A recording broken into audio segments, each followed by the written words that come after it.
bon, moi je vais juste un peu vous expliquer tout ce que j'ai fait sur le domaine. Je voulais juste vous faire un peu quelques informations qui sont pour moi très importantes. C'est l'avancée sur mon domaine régulièrement et step by step, c'est-à-dire marche par marche.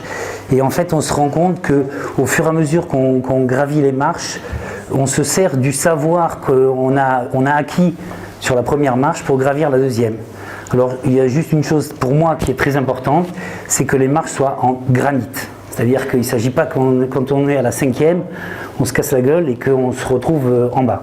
Donc moi je fais des marches en granit. Donc ça c'est pour moi très important. Et dans aussi quelque chose qui est pour moi primordial, vous l'avez entendu tout à l'heure, c'est dommage qu'il ne soit pas là parce que j'aurais aimé vraiment l'avoir à côté de moi, c'est Fabien Gaveau. Parce que je me suis de plus en plus tourné vers ce qu'on appelle une agriculture historique. Parce que pour moi, c'est juste indispensable. C'est-à-dire qu'il y a des choses, je vais vous les expliquer au fur et à mesure, que j'ai compris, et entre autres grâce à des gens comme Fabien Gaveau. Donc on va partir du tout début. Donc de tout temps, la Corse a fait partie d'un paysage agricole. Nous comptons de nombreux vestiges, comme le disait Fabien, mais bon, nous par exemple, dans notre région, on a retrouvé des jarres étrusques donc de moins 1000 ans avant Jésus-Christ, au large de Campomor, dans le golfe du Valinco. Et donc de tout temps, la vallée du Tarvo, elle a eu aussi une histoire viticole. En effet, des vignes étaient plantées du bord de mer jusqu'en montagne et en très haute montagne. C'est de là qu'en fait je viens, et donc ma famille a toujours travaillé de tout temps la vigne, avec au départ une viticulture de montagne. On a encore dans notre maison de Tsiegavo des caves qui existent encore, et donc c'était vraiment une agriculture que j'appelle avec une consommation locale, familiale.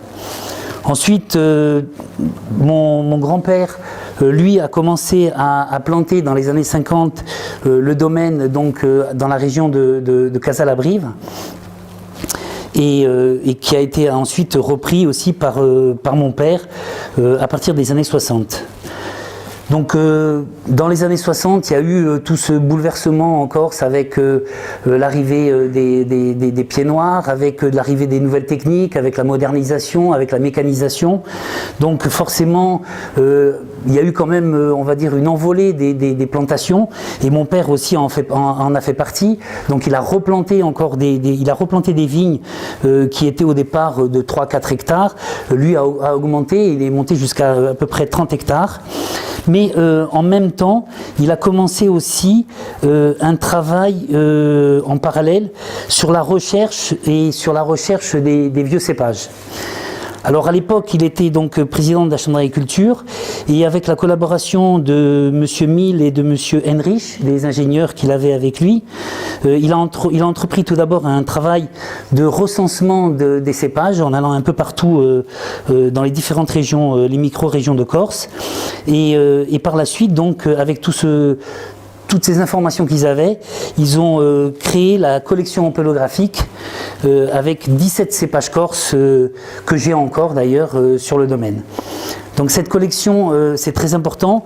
Vous avez ici le travail de 10 ans de suivi sur cette collection, avec de 1965 à 1975, avec un travail quand même pour l'époque, en tout cas je peux le dire, très pointu, très précis.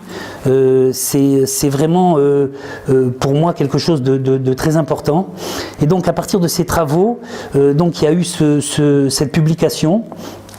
Et beaucoup d'informations ont été données justement par rapport au classement, Lilian en parlait tout à l'heure, de porte-greffe, puisque le phylloxéra était passé par là, donc on était forcément sur porte-greffe, mais justement différents porte-greffes, dont un que Lilian n'a pas cité, mais que j'utilise de plus en plus.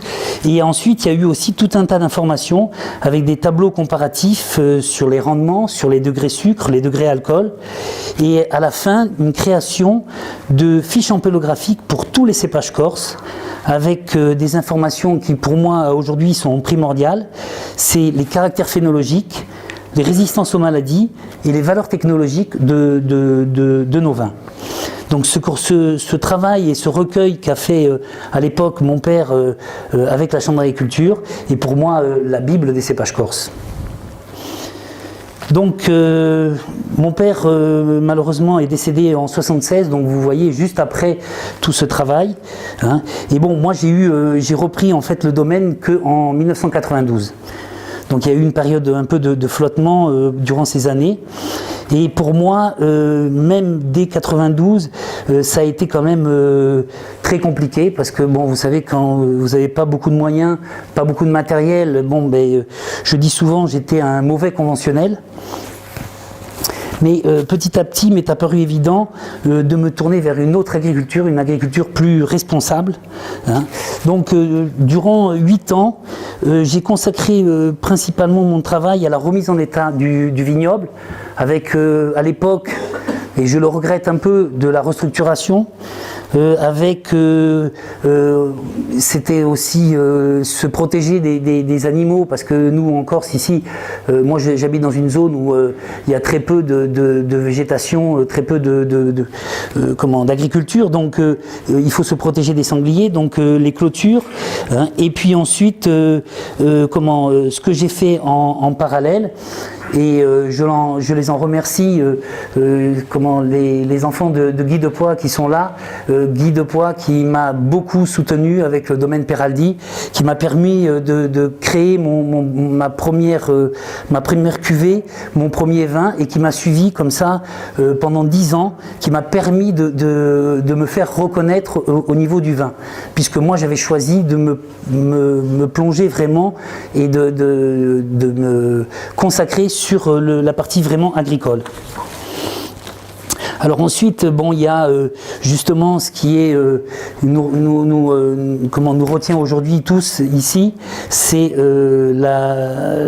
l'année 2000, avec le tournant qu'a été dans ma vie l'agriculture biologique et la biodynamie, parce que j'ai découvert, on va dire presque en même temps, l'agriculture biologique et la biodynamie, en sachant que j'ai commencé la biodynamie au départ sur à peu près 6 hectares, et que dans l'année, j'ai passé tout le domaine en biodynamie.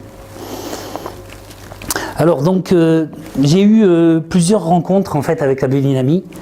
Ce que disait tout à l'heure Paul-Antoine, c'était très intéressant, et je vais donner mon expérience, parce qu'en fait, il suffit d'un peu observer et regarder ce qui se passe autour de nous pour comprendre ce qu'est la biodynamie. Et donc, en observant la nature, j'ai pu faire un constat qui pour moi aujourd'hui est évident.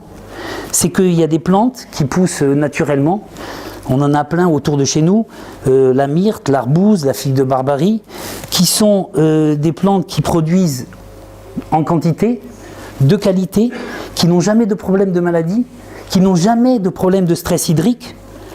Mais par contre, il y a une condition qui est très importante pour ces plantes-là, enfin, que j'ai constatée, c'est que l'homme ne s'en occupe jamais. Et donc j'ai compris à ce moment-là que l'agriculture qui se rapprochait le plus de ce système naturel était la biodynamie. Pour moi, la biodynamie n'est pas juste une agriculture parmi tant d'autres. C'est surtout et avant tout une approche philosophique et sensible de celle-ci. Pour appuyer ces propos, je vous raconte ma deuxième rencontre avec la biodynamie sur un aspect plus, on va dire, philosophique. Et lors d'un repas avec des viticulteurs, je découvris, quelques années en arrière, je découvris une agriculture qui me paraissait idéale, magique. En effet, tout au long du repas, ils n'ont pas arrêté d'encenser la biodynamie, ils n'ont pas arrêté de subjuguer la biodynamie en me disant c'est vraiment extraordinaire. Et c'est vrai que quand vous écoutez des gens qui vous parlent de biodynamie, souvent il y a un côté un peu extraordinaire. Donc forcément, ça m'a vraiment interpellé. Mais au fur et à mesure du repas, je commençais à me dire, mais il y a quelque chose qui ne va pas, il y a un doute qui s'installe. Bon. Et forcément, à la fin du repas, je leur ai posé la question, qui a été en fait la question fatidique, mais qui m'a fait comprendre beaucoup de choses, parce que je leur ai dit, mais vous, forcément, vous êtes en biodynamie. Et là, ils m'ont dit, non, pas du tout. Et en l'espace de 5 minutes, ils ont détruit la biodynamie. Mais pour moi, ça avait été quelque chose d'impressionnant. Je me suis dit, mais comment on peut parler avec autant d'enthousiasme, autant de cœur, autant de volonté d'une agriculture, alors qu'on ne la pratique pas et au contraire, on la déteste. Et donc, je me suis posé la question, et donc j'ai compris à ce moment-là la force de la biodynamie. Donc c'est cet aspect, on va dire, hein, comme je vous disais, ésotérique que j'ai appris. C'est qu'en fait, tout au long du repas, l'approche de ces gens-là, de ces vignerons, de ces viticulteurs, a été plutôt inconsciente. Alors que forcément, quand je leur ai posé la question, on est revenu dans le conscient, et là, ils étaient incapables d'y répondre et incapables de défendre la biodynamie. Donc ça, c'est une petite aparté. Ensuite, il y a eu l'année 2003, qui a été pour moi, vraiment, tout à l'heure aussi, Paul-Antoine en a parlé un peu, des expériences qu'on fait avec la biodynamie, qui peuvent être quelquefois heureuses, et quelquefois un peu plus malheureuses, mais c'est là qu'on comprend aussi certaines choses. Donc 2003, vous vous rappelez, c'était une année de canicule extrême. Ça a été une année où on a eu vraiment des gros problèmes sur les vignes. Et donc moi, je démarrais la biodynamie comme Paul-Antoine maintenant, donc ça faisait 3 ans. Et j'appliquais, on va dire, un peu bêtement les principes de la biodynamie en disant il faut faire des traitements de compost de bouse mariatoun, des bousses de corps, des silices, enfin voilà. Sauf que bon, vous savez que la silice, ça a un effet chaleur, un effet feu, un effet fructification, mûrissement, ahoutement des bois, création d'amidon, et donc incompatible, surtout quand les vignes ne sont pas capables de comprendre cet effet avec des moments de grosse chaleur. Et donc, suite à un traitement à 3 grammes hectare de silice, sur une parcelle de 2 hectares, j'ai ramassé 2 tonnes de raisins secs. Et là, j'ai compris l'écart entre l'agriculture conventionnelle, l'agriculture biologique et la biodynamie. Pour moi, je suis persuadé que dans les 2 premiers cas, le seul juge est l'homme, et l'homme, malheureusement, triche. Alors que pour le 3e cas, l'agriculture biodynamique, le seul juge est la nature, et donc il est impossible de tricher. L'homme, par rapport à tout ça, peut être chef d'orchestre, et c'est déjà extraordinaire, mais en aucun cas, il ne peut être homme orchestre.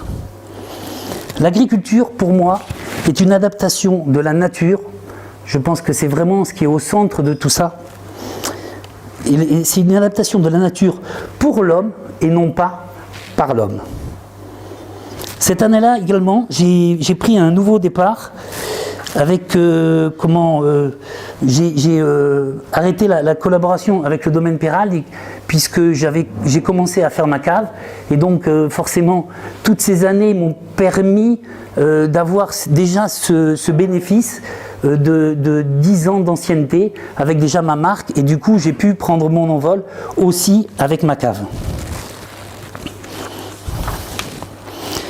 Donc c'est à ce moment-là que j'ai commencé un peu à avoir des envies de thématiques différentes et que j'ai voulu développer sur le domaine.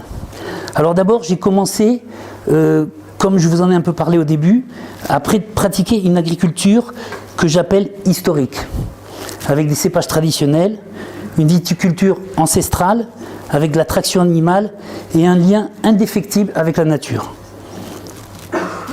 Et par ailleurs, j'ai commencé aussi une recherche de plus en plus poussée concernant différentes problématiques, et entre autres les maladies du bois, le greffage, le surgreffage, le recépage.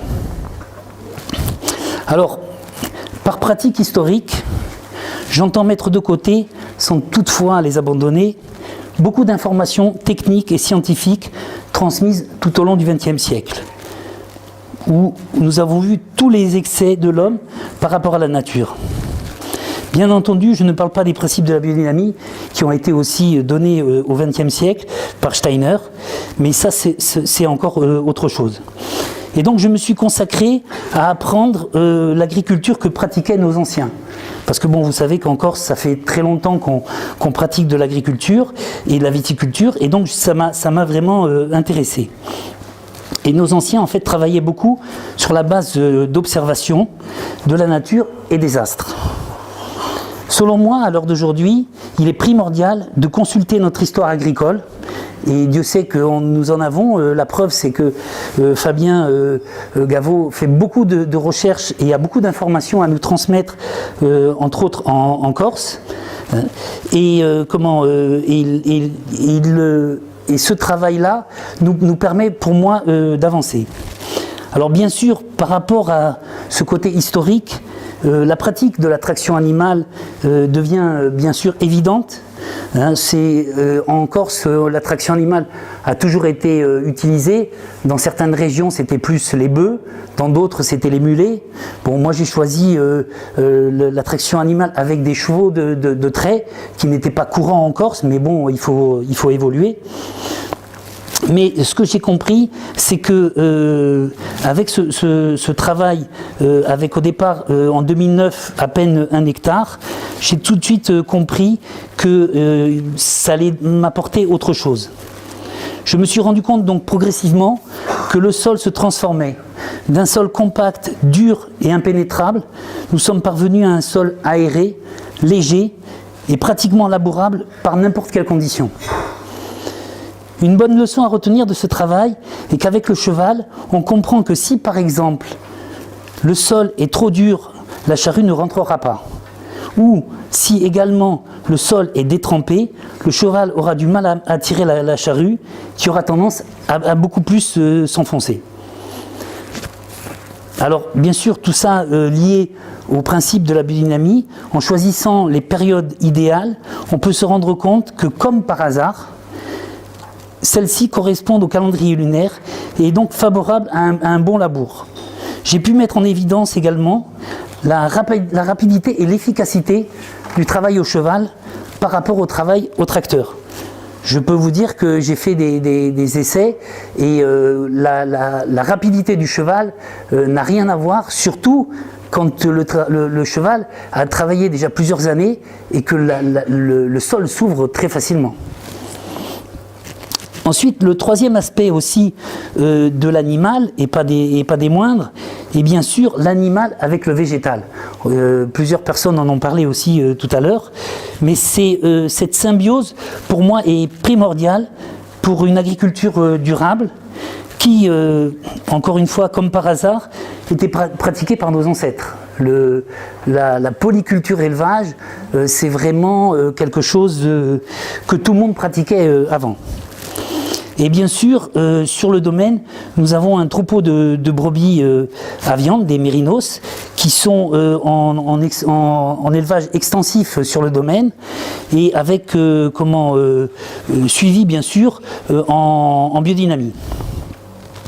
Alors maintenant, de plus en plus, c'est la biodiversité qui prend de plus en plus d'importance sur le domaine, avec la prise en compte de l'environnement naturel, des haies, des arbres, la conservation de plantes aromatiques, médicinales, la lavande sauvage, l'immortelle, les figues de Barbarie. Et tout ça, on commence à le découvrir et à comprendre que c'est ce qui va donner par la suite les parfums à nos vins. Et vous verrez que si vous faites des haies autour de vos parcelles, petit à petit, vos vins vont avoir, et entre autres, des racines. Mais vous savez que vous avez les exudats racinaires qui font des liens entre différentes racines qui vont amener cette diversité qu'on a aussi par la pollinisation par les abeilles. J'ai aussi également observé l'importance de la vie dans le sol. Et comme vous allez le voir sur la prochaine diapo, j'ai fait un constat. Alors vous allez me dire, mais pourquoi il parle de ça? Vous savez qu'en Corse, surtout en tout cas chez nous, sur les arènes granitiques, les maisons ont toujours été construites en pierre. Mais à l'époque, comment les anciens cassaient la pierre? Pas d'électricité, pas d'hydraulique, pas de pneumatique. Hein. Donc ils commençaient par faire un trou à la main. Hein, et ce trou, quand il était assez profond, ils enfonçaient un coin en bois.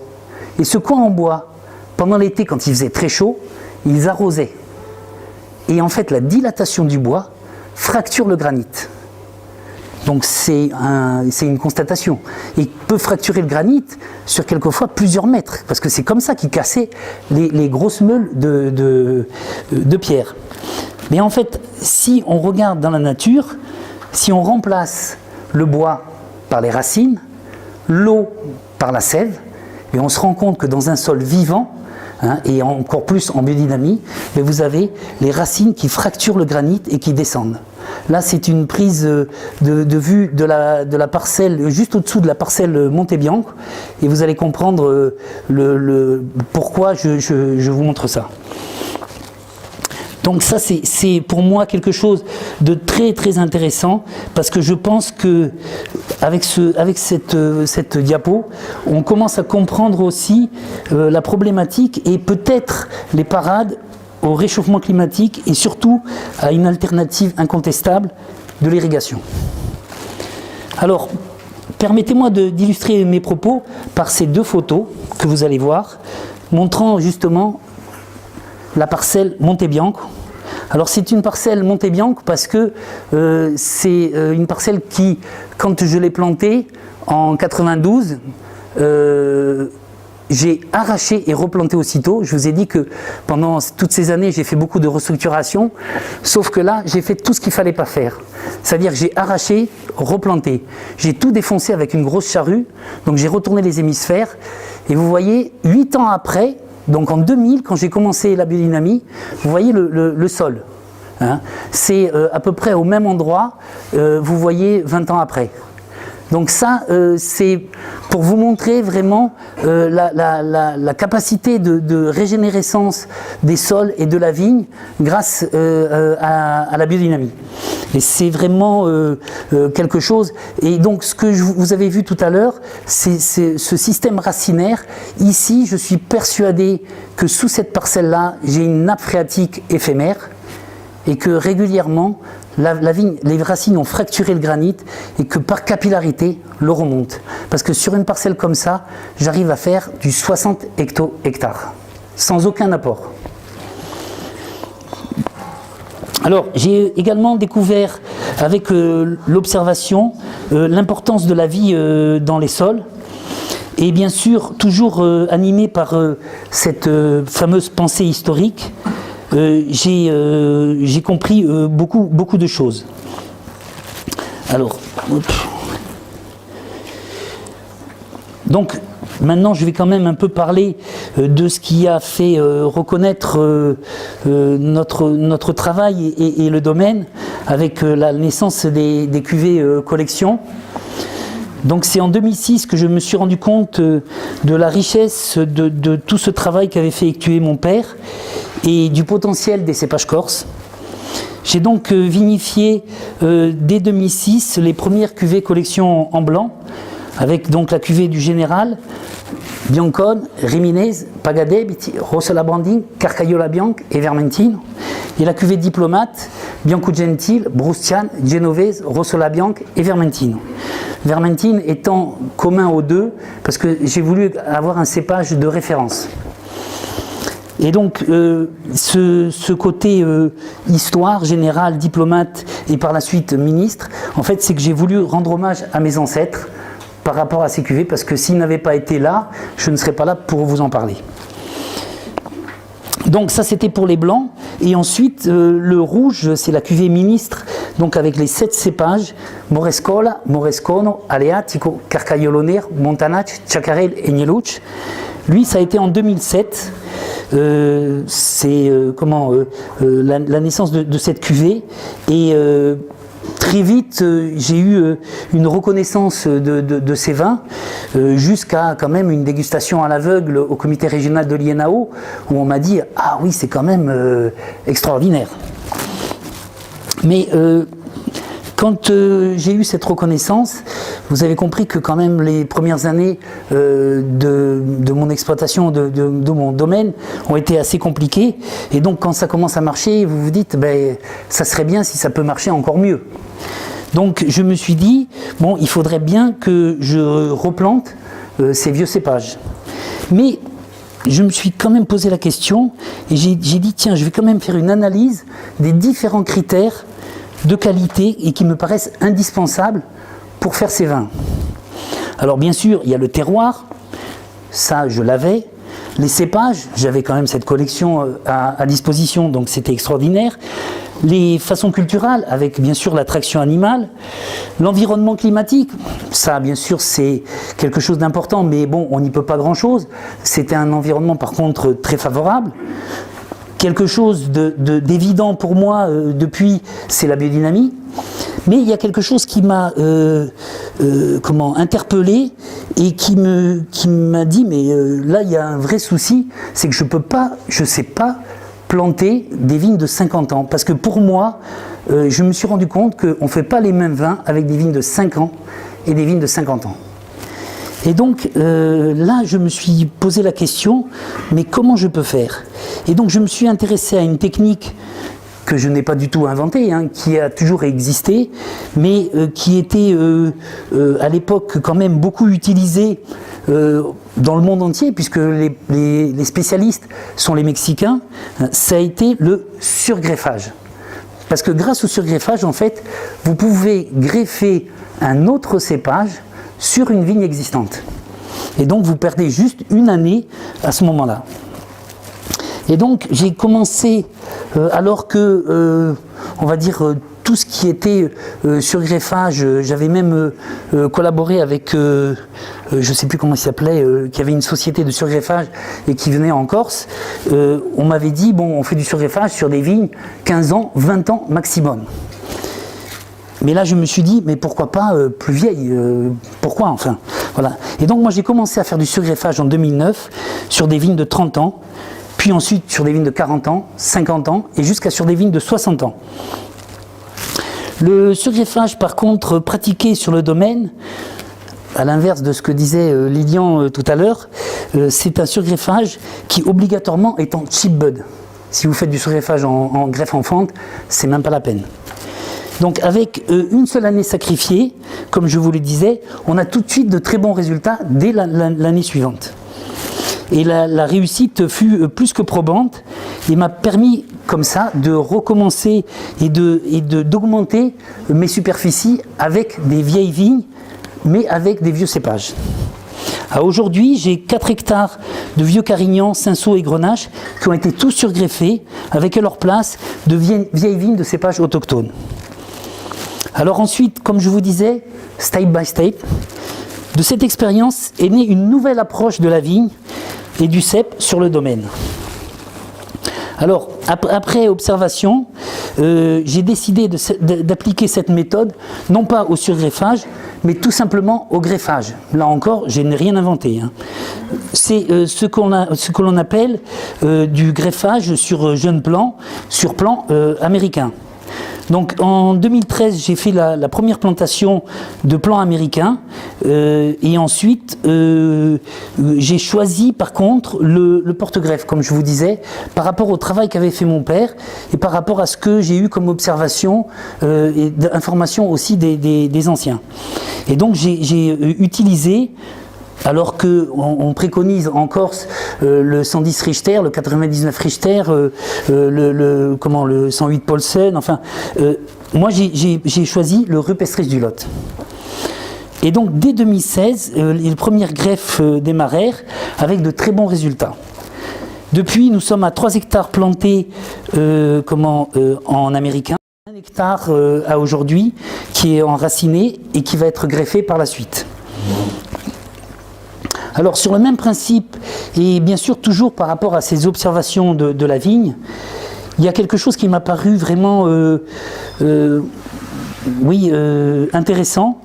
Ça a été, et ça suit la logique, on va dire, du surgreffage, du regreffage, c'est le recépage. Le recépage de la vigne en fonction du développement et surtout en fonction des différentes variétés, on va avoir plus ou moins de facilité à avoir un œil qui ressort et qui va repartir du pied. Donc cette information, en la croisant avec celle donnée par la biodynamie, parce que vous savez que pour nous, en tout cas pour moi en biodynamie, toute la partie extérieure est la plante. Tout ce qui est dans le sol, et les racines en font partie, c'est le sol. C'est pour ça que d'ailleurs on a des traitements en plein hiver de biodynamie pour remettre de la vie dans le sol, pour régénérer les sols, pour accompagner le sol. Alors qu'on a des traitements aussi pour la plante. Et là en fait je me suis rendu compte qu'avec ce système de recépage, eh bien en fait on pouvait régénérer la plante. Et c'est ce que je pense les anciens faisaient, puisque je me suis inspiré là-dessus aussi des informations que m'avait donné Fabien Gaveau, qui me parlait qu'en Corse, il y a des écrits où on parle de vignes de 200, 300 ans, à l'époque. Donc c'est sûr que c'était forcément en francs de pied, ça c'est évident, mais malgré tout, pour que ces vignes arrivent à tenir 200 ou 300 ans, c'est que régulièrement, elles étaient recépées. Parce qu'on sait très bien que toute la partie extérieure, c'est là aussi qu'on a alors les influences, on va dire, humaines, avec maintenant chez nous les traitements, par contre, c'est là aussi qu'on a les influences du cosmos. Et c'est là que la plante, on va dire, est la plus touchée et la plus impactée par ces influences. Donc c'était quelque chose pour moi de très important. Alors, je ne sais plus où j'en suis. Voilà. Et donc j'ai compris que la régénérescence de la plante pouvait éventuellement aussi me débarrasser de certaines maladies telles que l'ESCA, les maladies du bois. Parce qu'en fait, pour moi, la vigne est une pompe avec des racines qui sont dans le sol, qui sont les tuyaux d'aspiration, et les gourmands, les sarments, les bois de l'année qui vont être les tuyaux d'expiration. Mais cette pompe, il faut qu'elle fonctionne.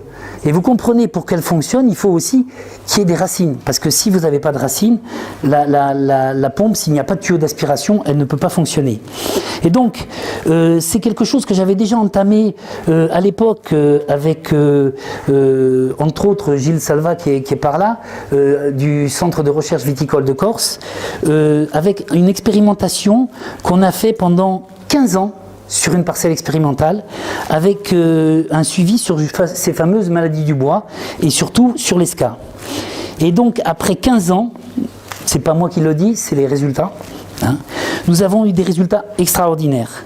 Alors qu'au départ, nous avions plus de 30% de symptômes d'ESCA, parce que vous savez que les maladies du bois, et particulièrement l'ESCA, ce sont des symptômes qui apparaissent, et ensuite la maladie va se déclarer ou pas se déclarer. Suivant les années, elle peut ne pas se déclarer. Donc le plus important, c'est les symptômes. Alors que donc, on avait 30% de symptômes d'ESCA au départ, 15 ans après, on a constaté une très forte diminution, allant jusqu'à moins de 1% de symptômes. Donc, suite à ce constat, j'ai mis en application depuis maintenant 2-3 ans, sur l'ensemble de mon domaine, ce que j'ai appelé l'appel du pied. C'est-à-dire que les tailleurs, tous ceux qui interviennent sur la vigne, ont comme consigne, à chaque fois qu'ils voient un œil repartir du pied, de le garder. Et celui-ci, en fait, après quelques années, va être régénéré, décapité. On se sert à la base du cep comme tuteur, et ensuite on décapite et on régénère la plante. Mais ce qui se passe, et pourquoi les maladies en fait ont beaucoup moins d'emprise sur mes vignes, c'est qu'en fait vous réduisez les canaux de sève et vous rétablissez les flux de sève et les débits de sève. Et ça c'est pour moi très important, je l'ai remarqué, et donc c'est ce qu'on fait maintenant en permanence sur le domaine.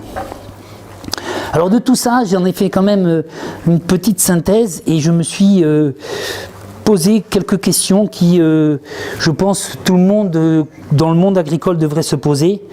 C'est: plantons-nous dans les bonnes zones, plantons-nous les bons cépages, pratiquons-nous le bon greffage, porte-greffe, raciné, sous-dégreffé, et quelque chose aussi qui est, pratiquons-nous bien sûr la bonne agriculture, je parle là évidemment de la biodynamie, hein, et mettons-nous en place les bonnes tailles. Donc je vais vous en parler maintenant, parce que c'est pareil, quand on regarde comment les anciens travaillaient, mais on se rend compte que la taille en palissé, c'est quelque chose de très récent. Donc c'est quelque chose qui, pour moi, est important. Et par exemple, dans ce travail de mon père et des techniciens de l'époque, on avait cherché à comparer le palissé et le gobelet. Aujourd'hui, on ne parle plus que du palissé en Corse. Hein. Et donc, c'était important parce que, en fait, on se rend compte que le gobelet a toujours existé en Corse. Et c'est vraiment, pour moi, pour le commencer à l'expérimenter, la taille adaptée pour le futur, pour le réchauffement climatique des vignes. Et donc, avec l'action de la biodynamie, on s'est rendu compte, là maintenant, bon, j'ai tendance à dire quand même que c'est vrai qu'on est vraiment en biodynamie au bout de 10 ans. Après chaque année qui passe, on va se rendre compte des informations que va vous donner la vigne. Ce que disait tout à l'heure Paul-Antoine, justement, que ça montre que vous êtes sur le bon chemin. La nature est toujours là pour vous le montrer, il n'y a aucun souci. Mais vraiment, au bout de 10 ans, je pense qu'il y a quelque chose qui se passe.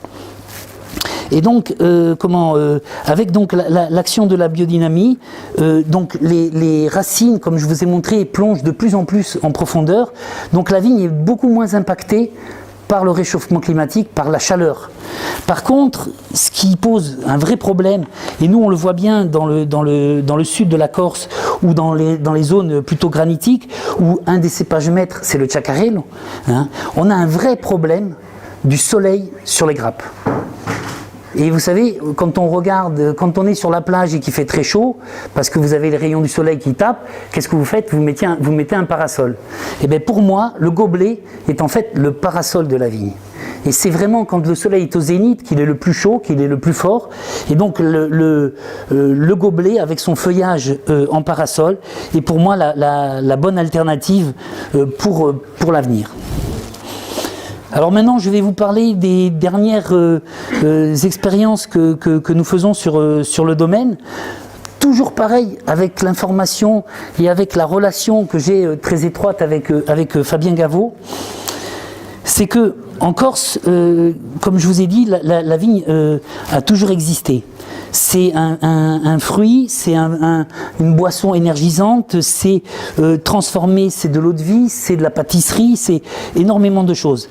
Mais, comme je vous ai dit, c'était une agriculture pour moi que je considère de jardinage. C'est-à-dire que tout le monde avait son petit lopin de terre parce que les supermarchés n'existaient pas à l'époque, hein, et qu'on ne pouvait pas aller acheter sa bouteille de vin ou son cubi. Donc il fallait bien planter. Mais c'était quelque chose, même les enfants, à une certaine période, pouvaient boire du vin coupé avec de l'eau parce que l'eau n'était pas potable. Parce qu'il y avait énormément d'élevage en Corse. Et quelquefois, l'élevage faisait que l'eau n'était plus potable. Donc le vin, le raisin, la vigne était indispensable. Mais malgré tout, on constate quand même qu'il y avait des zones, et ici la région de Corte-Pontelecce en est un exemple. C'est toujours, je parle sous le couvert de Fabien Gaveau qui m'a expliqué tout ça, il y avait énormément de vignes. Au XVIIe siècle, Corte-Pontelecce, c'est 1500 hectares de vignes. C'est énorme. Hein. Et et d'autres endroits aussi où il y avait énormément de vignes, c'était en bord de mer. Alors, c'est vrai qu'on se dit, bah oui, en bord de mer, pourquoi pas, mais enfin bon, avec le sel, c'est quand même, ça c'est une chose, mais il ne faut pas oublier qu'à l'époque, le seul risque qu'on avait quand on habitait en Corse et quand on habite sur une île, c'est les invasions maritimes. Donc aller planter en bord de mer, c'est qu'il fallait vraiment que ça envaille le coup. Donc je me suis un peu mis à la place des paysans, des vignerons de l'époque, et que je me suis dit qu'il y avait quand même derrière tout ça un aspect sanitaire. C'est qu'ils se sont rendus compte que la vigne poussait mieux, que la vigne avait moins de maladies. Et donc, j'ai commencé en 2015 à démarrer une expérimentation sur une toute petite parcelle de Carcaïolo Nero, surgreffée bien sûr, hein, et où j'ai commencé un traitement uniquement avec de l'eau de mer, pour lutter contre différentes maladies, entre autres mildiou et oïdium. Et j'ai décidé à ce moment-là, sur cette parcelle-là, de ne plus utiliser ni soufre ni cuivre. Alors, pour moi, j'ai voulu quand même associer à ce côté, on va dire, historique d'informations que je pouvais avoir grâce à Fabien Gaveau, c'est que j'ai voulu associer à ça tout le bon côté, pour moi, le bon aspect du XXe siècle, c'est-à-dire la biodynamie. Hein. Et donc je me suis dit, tiens, mais pourquoi pas essayer de dynamiser cette eau de mer. Vous savez que le principe de la dynamisation, c'est de bien sûr mettre de l'eau dans un cuvon, de commencer à la faire tourner, de créer un vortex, et ce vortex, quand il arrive à une certaine profondeur, on l'arrête et on repart dans l'autre sens. Et c'est le principe même de la biodynamie, c'est de dire du chaos naît la vie. Et en fait, on va multiplier de façon exponentielle la vie. Là, en l'occurrence, j'ai multiplié de façon exponentielle tous les bienfaits de l'eau de mer, et pas que du sel, avec tout ce qu'il y a aussi comme micro-éléments et oligo-éléments. Donc ça a été bien sûr, tout en faisant ces traitements, je n'ai pas abandonné les traitements en biodynamie, je n'ai pas abandonné les tisanes, les décoctions qu'on pratique depuis 20 ans maintenant sur le domaine. Donc j'ai bien sûr continué tout ça, et également cette parcelle-là est travaillée au cheval, parce que bien sûr j'ai aussi évolué sur la traction animale sur le domaine, avec aujourd'hui quand même sur cette parcelle-là 10 ans de recul sur la traction animale. Hein. Donc nous avons depuis aussi réalisé, et là aussi c'est pareil, j'ai de plus en plus un partenariat avec Margaret Chappell, qui est ici parmi nous, que je remercie aussi, sur un travail de prélèvement de rameaux pour permettre des examens en cristallisation sensible. Hein. Et comme vous pouvez le voir sur les interprétations de Margaret, on voit que pour l'année 2017, donc ça a été la première année, où je vous ai dit 2015, mais ça a été, excusez-moi, 2017, hein, on ne voit pas de marqueur de maladie. Pour l'année 2018, un système immunitaire performant. Et enfin, pour l'année dernière, une efficacité pleine et entière des traitements, c'est-à-dire des traitements de l'eau de mer. Hein. Ces résultats sont étonnants. Alors là, c'est corroboré par Margaret, mais nous aussi, sur le domaine, on s'est rendu compte de choses. C'est que c'est la parcelle qui réagit le mieux aux interventions des traitements de l'eau de mer. Hein. Elle ne fonctionne plus sur la puissance, mais sur l'élégance. Les résultats sur les baies devraient être en plus corrélés, c'est ce que nous dit Margaret, sur la complexité et la finesse. Donc tout ça, ce suivi sur la parcelle nous indique une très bonne qualité du feuillage, presque exubérante. On a des feuilles pour un carcaïol qui sont énormes. Et ce qui m'a vraiment surpris, c'est que comparativement au reste des vignes du domaine, 20 ans de biodynamie quand même, c'est une exceptionnelle qualité des baies et de la pruine. Vous savez que la pruine est très importante, parce que c'est dans la pruine que vous allez avoir par la suite le développement des levures, et aussi c'est grâce à la pruine que vous allez avoir la création et la formation du SO2 naturel dans le vin. Et donc, ce qui a aussi été la troisième constatation pour moi très importante, ça a été l'ahoutement des bois, qui est beaucoup plus précoce sur cette vigne-là que sur tout le reste des vignes. Vous savez que, toujours pareil, quand on reprend un côté historique, les anciens disaient, une vigne qui ahoute bien fait ses réserves pour l'année d'après. Et en fait, c'est sûr que c'est tout à fait logique. Vous savez que l'ahoutement, c'est la lignification du bois, le mûrissement et bien sûr la descente de sève. Alors, soit dit en passant, encore faut-il avoir des racines pour que la sève puisse redescendre dans les racines. C'est quelque chose pour moi de très important. Et donc, pourquoi on parlait d'ahoutement des bois? C'est qu'en fait, ce démarrage du mûrissement du bois commençait au mois d'août. Hein, et chez moi, alors que tout le domaine est en biodynamie depuis 20 ans, la seule vigne qui commence vraiment son ahoutement au mois d'août, c'est cette parcelle-là. Donc c'est vraiment très intéressant et à suivre. Et donc cet essai me semble aujourd'hui primordial pour la diminution, voire l'annulation des doses de soufre et de cuivre. Et donc très intéressant pour l'avenir. Donc au fur et à mesure des années, à aujourd'hui, nous adaptons le protocole en fonction de la pression des maladies, c'est-à-dire qu'on va augmenter la fréquence, on va peut-être regarder les doses, si on réduit un peu la dose de sel, d'eau de mer ou pas, hein, mais ce qui nous a permis à aujourd'hui de nous conforter et d'augmenter maintenant les surfaces avec 1 hectare supplémentaire de chacaril qu'on va commencer en 2020. Hein. Et en 2019, donc les dernières vendanges, je suis même allé jusqu'à la réalisation d'une cuvée qu'on va goûter tout à l'heure. Vous allez être les premiers à la goûter. Alors maintenant, je voudrais parler de l'avenir pour tous les jeunes qui sont là, nos successions. Hein, et c'est très important. Pour moi, déjà, la biodynamie, l'avenir ne peut pas se faire sans la biodynamie.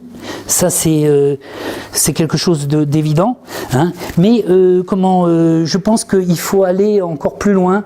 Je pense que, et c'est pour ça qu'on a commencé un travail aussi d'une plantation haute densité, 7000 pieds hectares, sur une plante à 30%, plantée en porte-greffe, en rupestris du Lot. Hein, et cette vigne donc, fera l'objet d'un greffage l'année prochaine. Hein, et elle est complètement travaillée au cheval. Et il va subir, durant toute sa vie, elle ne sera traitée qu'avec de l'eau de mer. Hein. Donc ça, c'est quelque chose qui me tient à cœur pour l'avenir. Et puis bon, ce que je voulais vous dire aussi, c'est que je suis plein d'espoir et plein de recherches, et entre autres, grâce à mon ami Bertrand Cervera, qui est un grand violoniste reconnu, nous avons démarré une expérimentation sur la parcelle justement Montebianco, qui depuis 3 ans, toutes les interventions humaines sur cette parcelle se font en musique. Et donc avec ces interventions humaines en musique, j'ai voulu donner, on va dire, une forme de danse au végétal, et je compte bien donner un aspect vibratoire à mes vins. Donc je voulais bien sûr vous remercier tous les gens qui travaillent autour de moi, mes nouveaux collaborateurs Lidéric et Tom, qui sont là aussi avec nous. Et je voulais vous dire aussi que je crois en l'avenir, car je crois en la nature, et pour moi, quand on fait un pas vers la nature, elle en fait 10 vers vous.